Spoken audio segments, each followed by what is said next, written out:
What's up, you guys? Today we will learn the Master Key System, Chapter 5. Chapter 5.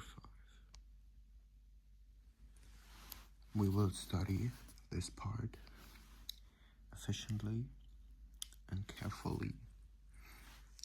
So let's get to reading. After studying this part carefully, you will see that every conceivable force or object or fact is the result of mind and action. Mind and action is thought, and thought is creative. Men are thinking now as they never thought before. Therefore, this is a creative age, and the world is awarding its richest prizes to the thinkers. Matter is powerless, passive, inert. Mind is force, energy, power. Mind shapes and controls matter. Every form which matter takes is but the expression of some pre-existing thought. But thought works no magic transformations. It obeys natural laws. It sets in motion natural forces. It releases natural energies. It manifests in your conduct and action, and these in turn react upon your friends and acquaintances, and eventually upon the whole of your environment. You can originate thought, and since thoughts are creative, you can create for yourself the things you desire. So, let's go. At least 90% of our mental life is subconscious, so that those who fail to make use of this mental power live within very narrow limits. The subconscious can and will solve any problem for us if we know how to direct it. The subconscious processes are always at work. The only question is, are we to be simply passive recipients of this activity, or are we consciously to direct the work? Shall we have the vision of the destination to be reached, the dangers to be avoided, or shall we simply drift? We have found that mind pervades every part of the physical body and is always capable of being directed or impressed by authority coming from the objective or the more dominant portion of the mind. The mind which pervades the body is largely the result of heredity, which in turn is simply the result of all the environments of all past generations on the responsive and very moving life forces. An understanding of this fact will enable us to use our authority when we find some undesirable trait of character manifesting. We can consciously use all the desirable characteristics with which we have been provided, and we can repress and refuse to allow the undesirable ones to manifest. Again, this mind which pervades our physical body is not only the result of heredity, tendencies, but is the result of home, business, and social environment, where countless thousands of impressions, ideas, prejudices, and similar thoughts have been received. Much of this has been received from others, the result of opinion, suggestion, or statements. Much of it is the result of our own thinking, but nearly all of it has been accepted with little or no examination or consideration. The idea seemed plausible. The conscious received it, passed it on to the subconscious, where it was taken up the sympathetic system, and passed on to be built into our physical bodies.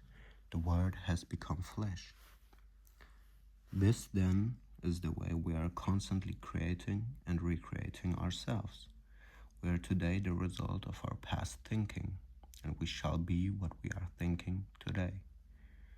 The law of attraction is bringing to us not the things we should like, or the things we wish for, or the things someone else has, but it brings us our own, the things we have created by our thought processes, whether consciously or unconsciously Unfortunately, many of us are recreating these things unconsciously.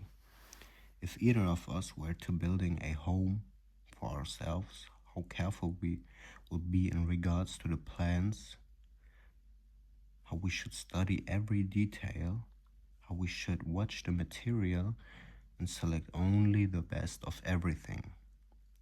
And yet, how careless we are when it comes to building our mental home, which is infinitely more important than any physical home, as everything which can possibly enter our mind, our lives, depends upon the character of the material which enters into the construction of our mental home.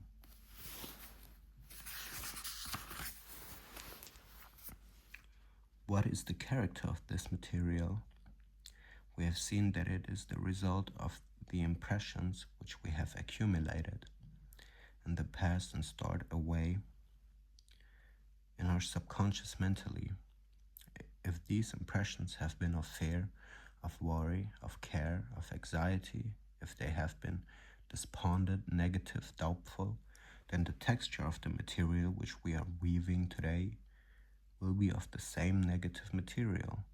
Instead of being of any value, it will be mildly weed and rotten, and will bring us only more toil and care and anxiety. We shall be forever busy trying to patch it up and make it appear at least gentle.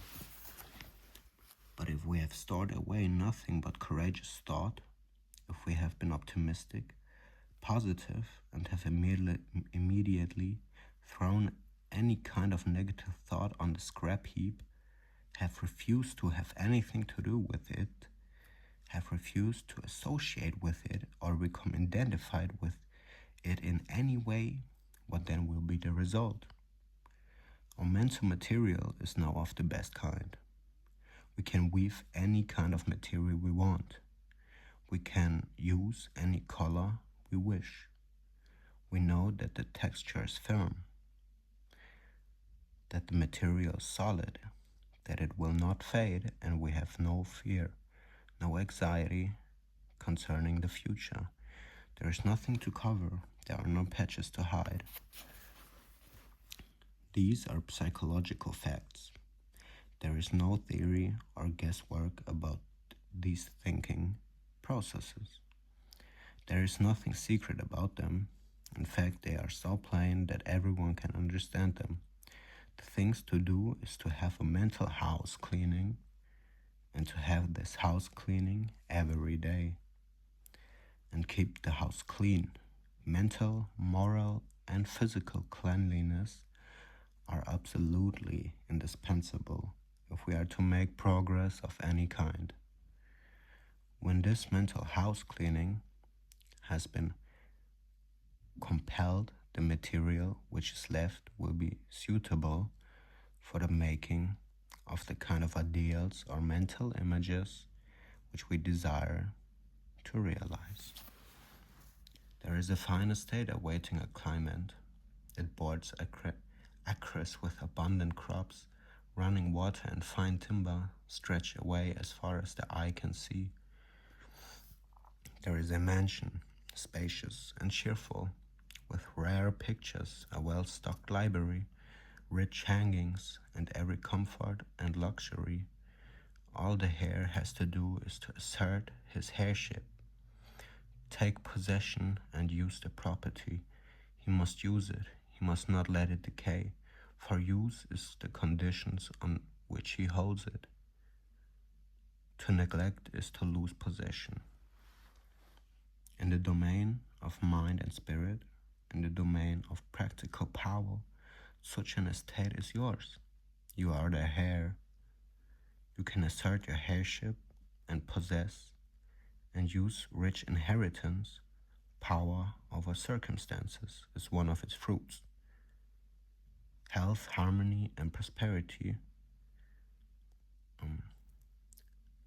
are assets upon its balance sheet. It offers you poise and peace. It costs you only the labor of studying and harvesting its great resources. It demands no sacrifice except the loss of your limitations, your servitudes, your weakness. It clothes you with self-honor, puts a scepter into your hands. To gain this estate, 3 processes are necessary. You must earnestly desire it, you must assert your claim, you must take possession. You admit those are not burdensome conditions. You are familiar with the subject of heredity. Darwin, Huxley, Hackley, and other physical scientists have piled evidence mountain high that heredity is a law attending progressive creation. It is progressive heredity which gives man his erect attitude, his power of motion, the organs of digestion, blood circulations, nerve forces, muscular force, bone structure, and a host of other faculties on the physical side. There are even more impressive facts concerning heredity of mind force. All these constitute what may be called your human heredity.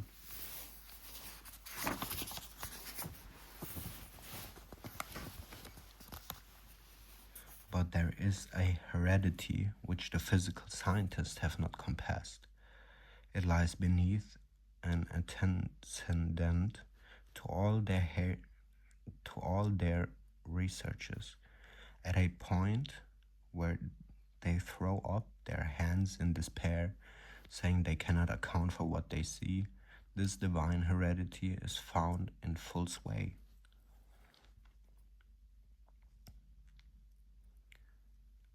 It is the benignant force which decrees primal creation. It thrills down from the divine, direct into every created being. It originates life, which the physical scientist has not done, nor ever can do. It stands out among all forces, supreme, unapproachable. No human heredity measures up to it. The infinite life flows through you, is you. Its doorway are but the faculties which comprise your consciousness.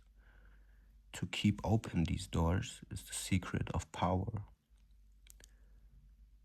It is not worthwhile to make the effort. The great fact is that the source of all life and all power is from within. Persons, circumstances, and events may suggest need and opportunities, but the insight, strength and power and answer these needs will be found within. Avoid counterfeits, build firm foundations for your consciousness upon force which flows direct from the infinite source, the universal mind of which you are the image and likeness.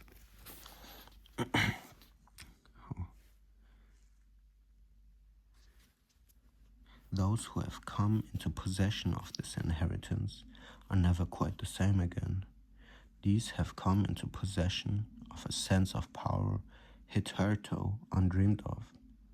They can never again be timed, weak, vacillating, or fearful. They are indissolubly connected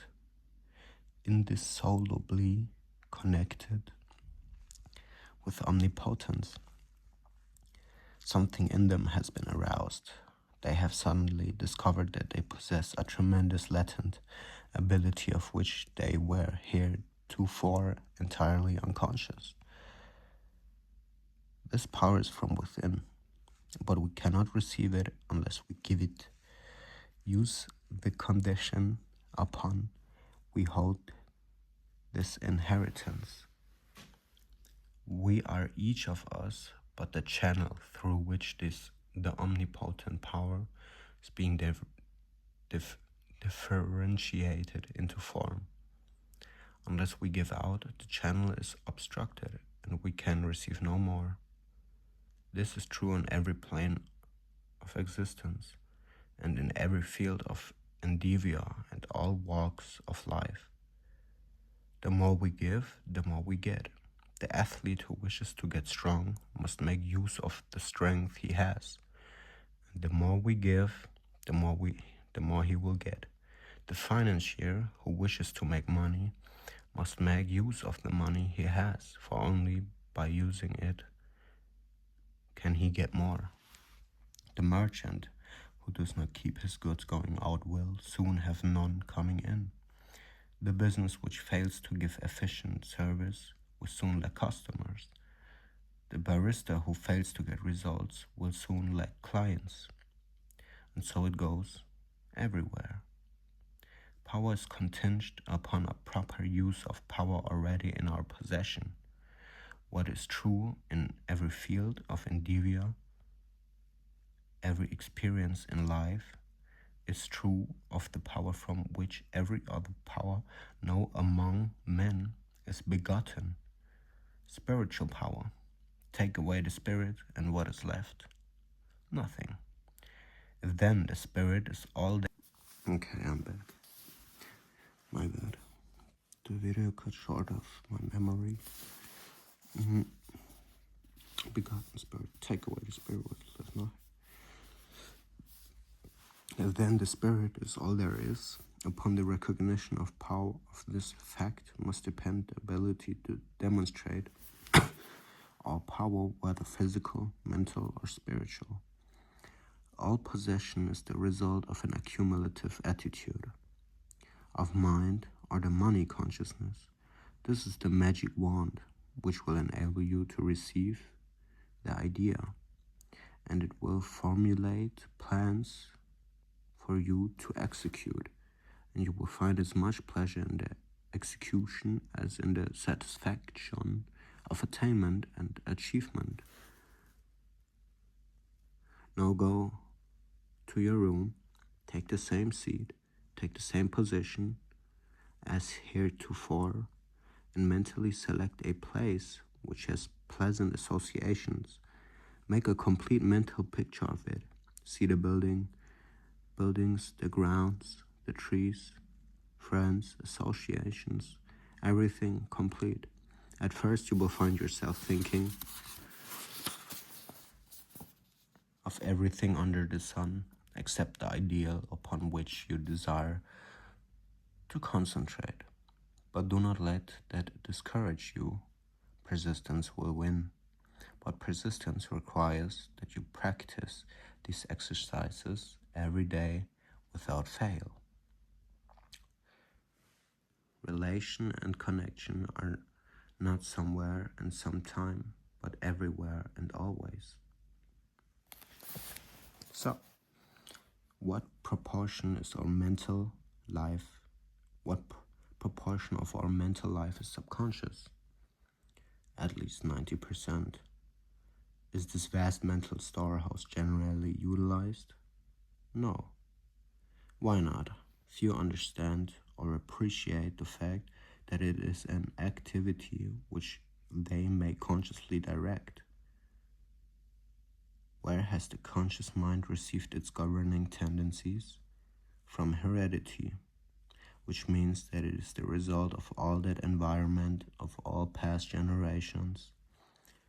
What is the law of attraction bringing to us? Our own. What is our own? What we inherently are is the result of our past thinking. But conscious and subconscious, or what is the material which we construct our mental home composed, the thoughts which we entertain, what is the secret of power? Our recognition of the omnipresence of omnipotence. Where does it originate? All life and all power is from within. Upon what is the possession of power contingent? Upon a proper use of the power already in our possession.